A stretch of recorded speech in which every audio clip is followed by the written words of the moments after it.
وَلَقَدْ جَاءَكُمْ مُوسَى بِالْبَيِّنَاتِ ثُمَّ اتَّخَذْتُمُ الْعِجْلَ مِنْ بَعْدِهِ وَأَنْتُمْ ظَالِمُونَ. സൂറത്തുൽ ബഖറയിലെ 92-ാമത്തെ ആയത്താണ് ഇപ്പോൾ ഓതി കേൾപ്പിച്ചത്. ഈ ആയത്ത് പാരായണം ചെയ്യുമ്പോൾ ചില നിയമങ്ങൾ നാം ശ്രദ്ധിക്കേണ്ടതുണ്ട്. ഒന്ന്, വലഖദ്, ദാലിൻ്റെ മേലെ സുക്കൂന് വന്നു, ഖൽഖല ചെയ്യേണ്ടതാണ്. വലഖദ് ജാഅകും മൂസ. ജാഅകും എന്ന വാക്കിൽ ദീർഘമുണ്ട്. അൽ മദ്ദുൽ മുത്തസിലാണ് നിയമം. 4 ഓ 5 ഓ ഖദർ നീട്ടേണ്ടതാണ്. അതിനുശേഷം സുക്കൂനുള്ള മീമിന് ശേഷം മീമു വന്നു.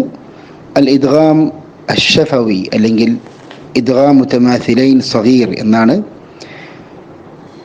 അതിൻ്റെ പേര്.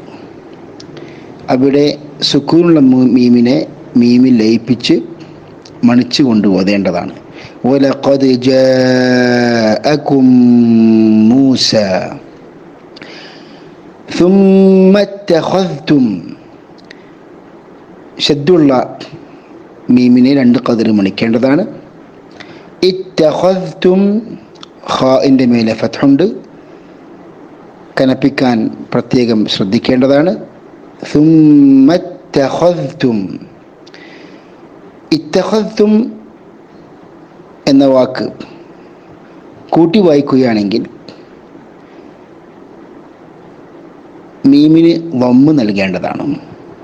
ആയത്തിൽ എഴുതിയതുപോലെ തന്നെ ثم اتخذتم العجل من بعده. العجل എന്ന വാക്കിൽ ഖൽഖലയുണ്ട്, ജീമിൻ്റെ മേലെ സുക്കൂൻ വന്നതുകൊണ്ട് മിൻ ബഅദിഹി സുക്കൂനുള്ള നൂന് ശേഷം ബാ വന്നു. അൽ ഇഖ്ലാബാണ് നിയമം. സുക്കൂനുള്ള നൂനിൻ്റെ ശബ്ദം മീമിൻ്റെ ശബ്ദമാക്കി മാറ്റി മണിച്ചുകൊണ്ട് ഓതേണ്ടതാണ്. വഅൻതും, അൽ ഇഖ്ഫാഉൽ ഹഖീഖിയാണ് നിയമം. സുക്കൂനുള്ള നൂനിന് ശേഷം താ വന്നു. സുക്കൂനുള്ള നൂനിൻ്റെ ശബ്ദം അവ്യക്തമാക്കി മണിച്ചുകൊണ്ട് ഓതേണ്ടതാണ്. വഅൻതും ളാലിമൂൻ. വാ എന്ന വാക്കിനെയും കലപ്പിക്കേണ്ടതാണ്. ഒന്നുകൂടി നമുക്ക് ആയത്ത് പൂർണ്ണമായും കേൾക്കാം.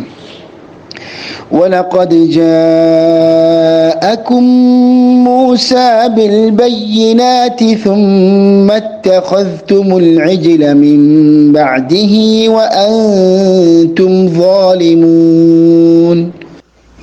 അസ്സലാമു അലൈക്കും വറഹ്മത്തുള്ളാഹി വബറകാതുഹു. ബിസ്മില്ലാഹിർ റഹ്മാനിർ റഹീം. അൽഹംദുലില്ലാഹി റബ്ബിൽ ആലമീൻ. വസ്സലാത്തു വസ്സലാമു അലാ നബിയ്യിനാ മുഹമ്മദിൻ വഅലാ ആലിഹി വഅസ്ഹാബിഹി അജ്മഈൻ. അമ്മാ ബഅദ്. സഹോദരങ്ങളെ, സൂറത്തുൽ ബഖറയിലെ 92-ാമത്തെ ആയത്താണ് ഇൻഷാ അല്ലാഹ് ഇന്ന് നമ്മൾ പഠിക്കാൻ പോകുന്നത്.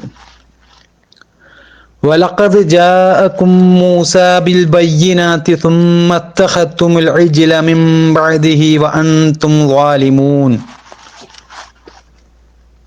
ഇവിടെ ഈ ആയത്തിൽ പരാമർശിച്ചിട്ടുള്ള വാക്കർത്ഥങ്ങൾ വലഖദ് ജാഅകും, തീർച്ചയായും നിങ്ങൾക്ക് വന്നിട്ടുണ്ട്, മൂസ നബി അലൈഹിസ്സലാം, ബിൽ ബയ്യിനാത്ത്, വ്യക്തമായ തെളിവുകൾ കൊണ്ട്, സുമ്മത്തഖത്തും, പിന്നെ നിങ്ങൾ ഉണ്ടാക്കി അല്ലെങ്കിൽ പിന്നെ നിങ്ങൾ ഏർപ്പെടുത്തി, അൽ ഇജ്ല, പശുക്കുട്ടിയെ, മിൻ ബഅദിഹി, അതിനുശേഷം, വ അൻതും, നിങ്ങൾ, ളാലിമൂൻ, അക്രമികൾ. അപ്പോൾ ഈ വാക്കാർത്ഥങ്ങൾ ചേർത്ത് കഴിഞ്ഞാൽ ഈ ആയത്തിന്റെ അർത്ഥം, വ്യക്തമായ തെളിവുകളും കൊണ്ട് മൂസ നിങ്ങളുടെ അടുത്ത് വരികയുണ്ടായല്ലോ, പിന്നെ അതിനുശേഷം നിങ്ങൾ അക്രമികളായും കൊണ്ട് പശുക്കുട്ടിയെ നിങ്ങൾ ഉണ്ടാക്കി. ഇവിടെ സഹോദരങ്ങളെ, യഹൂദികളുടെ നിഷേധ സ്വഭാവത്തെയും അവരുടെ വാദത്തിന്റെ പൊള്ളത്തരങ്ങളും ഒന്നുകൂടി ഈ ആയത്തിലൂടെ തുറന്നു കാണിക്കുകയാണ് അല്ലാഹു സുബ്ഹാനഹു വ തആല ചെയ്യുന്നത്. എന്താണ് ഇവിടെ വാസ്തവത്തിൽ യഹൂദികൾ വാദിച്ചത്? മക്കയിൽ നിന്നും മദീനയിലേക്ക് എത്തിയ മുഹമ്മദ് നബി സല്ലല്ലാഹു അലൈഹി വസല്ലമ യഹൂദികളോട് അള്ളാഹു അവതരിപ്പിച്ച പരിശുദ്ധ ഖുർആനിൽ വിശ്വസിക്കുവാൻ ആവശ്യപ്പെട്ടപ്പോൾ ഞങ്ങൾക്ക് ഇറക്കപ്പെട്ട സന്ദേശത്തിൽ ഞങ്ങൾ വിശ്വസിക്കുന്നുണ്ട് എന്നും ഞങ്ങൾ തൗറാത്തിന്റെ ആളുകളാണ് എന്നുമൊക്കെ ഈ യഹൂദികൾ റസൂലുള്ളാഹി സ്വല്ലല്ലാഹു അലൈഹി വസല്ലമയോടും അതുപോലെ തന്നെ സ്വഹാബികളോടുമൊക്കെ പറയാറുണ്ടായിരുന്നു. അപ്പോൾ അതിന് മറുപടിയായിക്കൊണ്ട് അള്ളാഹു സുബ്ഹാനഹു വ തആല ചോദിച്ച കാര്യമാണ് കഴിഞ്ഞ ആയത്തിലൂടെ നമ്മൾ ചർച്ച ചെയ്തത്. ഇവിടെ ഈ ആയത്തിൽ അള്ളാഹു സുബ്ഹാനഹു വ തആല വീണ്ടും യഹൂദികൾക്ക് മറുപടിയായിക്കൊണ്ട് ചോദിക്കുകയാണ്, നിങ്ങൾ മൂസാ നബി അലൈഹി ഇസ്ലാമിയെ അംഗീകരിക്കുന്നവരാണ് എങ്കിൽ, തൗറാത്തിന്റെ യഥാർത്ഥ അനുയായികളാണ് എങ്കിൽ, സത്യത്തെ വ്യക്തമാക്കുന്ന കൃത്യമായ തെളിവുമായിട്ട് മൂസാ നബി അലൈഹി ഇസ്ലാം വന്നപ്പോൾ എന്തിനാണ് പിന്നെ നിങ്ങൾ പശുക്കുട്ടിയെ ആരാധിച്ചത് എന്നാണ്. പശുക്കുട്ടിയെ ആരാധിക്കുക വഴി വലിയ ഒരു അക്രമമാണ് നിങ്ങൾ ചെയ്തത്. അതുകൊണ്ട് തന്നെ ഈ ഒരു വിഷയത്തിൽ നിങ്ങൾക്ക് യാതൊരു ന്യായീകരണവും ഇല്ല എന്ന് വ്യക്തമാക്കി കൊടുക്കുകയാണ് യഥാർത്ഥത്തിൽ അല്ലാഹു സുബ്ഹാനഹു വ തആല ഈ ആയത്തിലൂടെ ചെയ്യുന്നത്.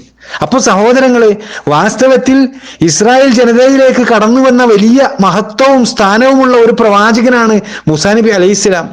അള്ളാഹുവിനെ മാത്രം ആരാധിക്കണമെന്ന പരമപ്രധാനമായ ഒരു വിഷയം അത് ഇസ്രായേൽ ജനതക്ക് പഠിപ്പിച്ചു കൊടുത്തിട്ട് അള്ളാഹു അല്ലാതെ ആരാധനക്ക് അർഹനായി ആരുമില്ല എന്ന ലാ ഇലാഹ ഇല്ലല്ലാഹയുടെ മഹത്വം ഈ ജനതക്ക് പഠിപ്പിച്ചു കൊടുത്തിട്ട് ഞാൻ പറയുന്നത് സത്യമാണ്, ഞാൻ നിങ്ങളിലേക്കുള്ള പ്രവാചകനാണ് എന്ന് ബോധ്യപ്പെടുത്തുന്നതിന് വേണ്ടി പല ദൃഷ്ടാന്തങ്ങളും ഈ ജനതക്ക് കാണിച്ചു കൊടുത്തിട്ട് അതൊന്നും വേണ്ടത്ര പരിഗണിക്കാതെ പശുക്കുട്ടിയെ ദൈവമാക്കി ആരാധിച്ച ഒരു വിഭാഗമാണ് ഈ യഹൂദികൾ.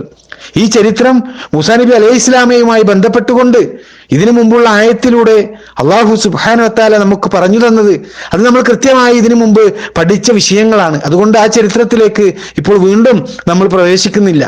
എന്നാൽ ഇവിടെ നമ്മൾ മനസ്സിലാക്കേണ്ട പ്രധാനപ്പെട്ട കാര്യം, മൂസാ നബി അലൈഹി ഇസ്ലാമിയെ പോലെ ഒരു പ്രവാചകൻ, അദ്ദേഹം അള്ളാഹുവിന്റെ ഏകത്വം മനസ്സിലാക്കി കൊടുക്കുവാൻ വേണ്ടി, ആ തൗഹീദ് പഠിപ്പിച്ചു കൊടുക്കുന്നതിന് വേണ്ടി വ്യക്തമായ പല ദൃഷ്ടാന്തങ്ങളും ഈ ഇസ്രായേൽ ജനതക്ക് കാണിച്ചു കൊടുത്തിട്ടുണ്ടായിരുന്നു. അതാണ് ഈ ആയത്തിൽ, ഈ 92-ാമത്തെ ആയത്തിലൂടെ അള്ളാഹു സുബ്ഹാനഹു വ തആല പറഞ്ഞത്, വലഖദ് ജാഅകും മൂസാ ബിൽ ബയ്യിനാത്ത്, വ്യക്തമായ തെളിവുകളും കൊണ്ട് മൂസ നിങ്ങളുടെ അടുത്ത് വരികയുണ്ടായല്ലോ എന്ന്. ഇവിടെ വ്യക്തമായ തെളിവുകളും കൊണ്ട് മൂസാ നബി അലൈഹി ഇസ്ലാം ഇസ്രായേൽ ജനതയിലേക്ക് വന്നു എന്ന് പറഞ്ഞത് മൂസാ നബി അലൈഹി ഇസ്ലാമിയുടെ പ്രവാചകത്വം ബോധ്യപ്പെടുത്തുന്നതിന് വേണ്ടി അള്ളാഹു അദ്ദേഹത്തിലൂടെ വെളിവാക്കിയ പല ദൃഷ്ടാന്തങ്ങളാണ്. ഇതിനു മുമ്പും ഈ ക്ലാസ്സിലൂടെ വിശദീകരിച്ച വെള്ളപ്പൊക്കം, വെട്ടുകളി പോലെയുള്ള സംഭവങ്ങൾ, അതുപോലെ തന്നെ നിലത്തിട്ടാൽ വലിയ സർപ്പമാകുന്ന അദ്ദേഹത്തിന്റെ വടി, കടൽ പുലർത്തിക്കൊണ്ട് ഫിർഔനിന്റെ ഉപദ്രവത്തിൽ നിന്നും ഇസ്രായേൽ ജനതയെ അള്ളാഹു സുബ്ഹാനഹു വ തആല രക്ഷപ്പെടുത്തിയ ചരിത്രം, അതിനുശേഷം സിനാ മരുഭൂമിയിൽ താമസമാക്കിയ സമയത്ത് മന്നായും സൽവായും ഭക്ഷണമായി ഇറക്കിക്കൊടുത്ത സംഭവം, അങ്ങനെ ഈ രൂപത്തിലുള്ള പല വ്യത്യസ്തമായിട്ടുള്ള വ്യക്തമായ തെളിവുകൾ അള്ളാഹു സുബ്ഹാനഹു വ തആല മൂസാ നബി അലൈഹി ഇസ്ലാമയിലൂടെ ഈ ഇസ്രായേൽ ജനതക്ക് കാണിച്ചു കൊടുത്തിട്ടുണ്ട്. അതെല്ലാമാണ് ഇവിടെ ഈ വ്യക്തമായ തെളിവ് കൊണ്ട് ഉദ്ദേശിക്കുന്നത് എന്ന് ഇബ്നു കസീർ റഹിമഹുല്ലാഹ് പോലെയുള്ള തഫ്സീർ പണ്ഡിതന്മാർ അവരുടെ ഗ്രന്ഥങ്ങളിൽ വിശദീകരിക്കുന്നത്, തഫ്സീർ ഗ്രന്ഥങ്ങളിൽ വിശദീകരിക്കുന്നത് നമുക്ക് കാണാൻ സാധിക്കും. എന്നിട്ട് ഇവിടെ വ്യക്തമായ ഈ തെളിവുകൾ മൂസാ നബി അലൈഹി ഇസ്ലാം ഇസ്രായേൽ ജനതക്ക് കാണിച്ചു കൊടുത്തിട്ട് എന്താ സംഭവിച്ചത്? അവർ അതിൽ അടിയുറച്ച് നിൽക്കുകയില്ല, അവർ അതിൽ അടിയുറച്ച് നിൽക്കുന്നത് നമുക്ക് കാണാൻ സാധിച്ചിട്ടില്ല. മറിച്ച് ലാ ഇലാഹ ഇല്ലല്ലാഹയുടെ വിഷയത്തിൽ അവർ വലിയ അക്രമമാണ് പ്രവർത്തിച്ചത്. അതാണ് അല്ലാഹു സുബ്ഹാനഹു വ തആല ഈ ആയത്തിൽ ശേഷം പറഞ്ഞത്, സുമ്മത്തഖത്തുമുൽ ഇജ്ല മിൻ ബഅദി, പിന്നെ അതിനുശേഷം പശുക്കുട്ടിയെ നിങ്ങൾ ഉണ്ടാക്കി എന്ന്. അതായത് ആരാധിക്കുവാൻ വേണ്ടി യഹൂദികൾ അവർ പശുക്കുട്ടിയെ ഉണ്ടാക്കി, അങ്ങനെ ആ പശുക്കുട്ടിയെ ആരാധിച്ചു എന്നാണ്. ഇസ്രായേൽ ജനതയിൽ നിന്നുണ്ടായ ഈ ഒരു പ്രവർത്തനം അത് വലിയ ഒരു അക്രമമായിരുന്നു. അതാണ് അല്ലാഹു സുബ്ഹാനഹു വ തആല ഈ 92-ാമത്തെ ആയത്തിന്റെ അവസാനത്തിൽ പറഞ്ഞത്, വഅൻതും വാലിമൂൻ, നിങ്ങൾ അക്രമികളായിരുന്നു എന്ന്. അപ്പോൾ ഇവിടെ ഈ ആയത്തിലൂടെ അല്ലാഹു സുബ്ഹാനഹു വ തആല മദീനയിൽ ഉണ്ടായിരുന്ന യഹൂദികളെ അറിയിക്കുകയാണ്, നിങ്ങൾ ഖുർആനിലും നബി സല്ലല്ലാഹു അലൈഹി വസല്ലമയിലും മാത്രമല്ല വിശ്വസിക്കാത്തത്, നിങ്ങളുടെ കൈകളിലുള്ള തൗറാത്തിലും ആ തൗറാത്തുമായി അള്ളാഹു നിയോഗിച്ച മൂസാ നബി അലൈഹി ഇസ്ലാമയിലും പ്രായോഗികമായി കൊണ്ട് ശരിക്കും വിശ്വാസം പുലർത്താത്ത ആളുകളാണ് യഹൂദികളെന്ന് അറിയിച്ചു കൊടുക്കുകയാണ് വാസ്തവത്തിൽ അള്ളാഹു സുബ്ഹാനഹു വ തആല ഈ 92-ാമത്തെ ആയത്തിലൂടെ ചെയ്യുന്നത്. ഇത്രയും കാര്യങ്ങളാണ് സഹോദരങ്ങളെ സൂറത്തുൽ ബഖറയുടെ 92-ാമത്തെ ആയത്തിന്റെ വിശദീകരണവുമായി ബന്ധപ്പെട്ടുകൊണ്ട് പണ്ഡിതന്മാരെ ചർച്ച ചെയ്ത പ്രധാനപ്പെട്ട വിഷയങ്ങൾ. ഇനി ഈ ആയത്ത് എങ്ങനെയാണ് തജ്വീദോടുകൂടി പാരായണം ചെയ്യാം എന്ന വിഷയമാണ് നമുക്ക് പഠിക്കാനുള്ളത്. അതിനായി ഷെയ്ഖ് യാസിർ ബിൻ ഹംസ ഹഫിളഹുല്ലാഹ് അദ്ദേഹം അയച്ചു തന്ന ഈ ഖുർആൻ ആയത്തിന്റെ ക്ലിപ്പ് ഇവിടെ പേസ്റ്റ് ചെയ്യുന്നു. എല്ലാവരും അത് ഉപയോഗപ്പെടുത്തുക. അല്ലാഹു സുബ്ഹാനഹു വ തആല അനുഗ്രഹിക്കുമാറാകട്ടെ.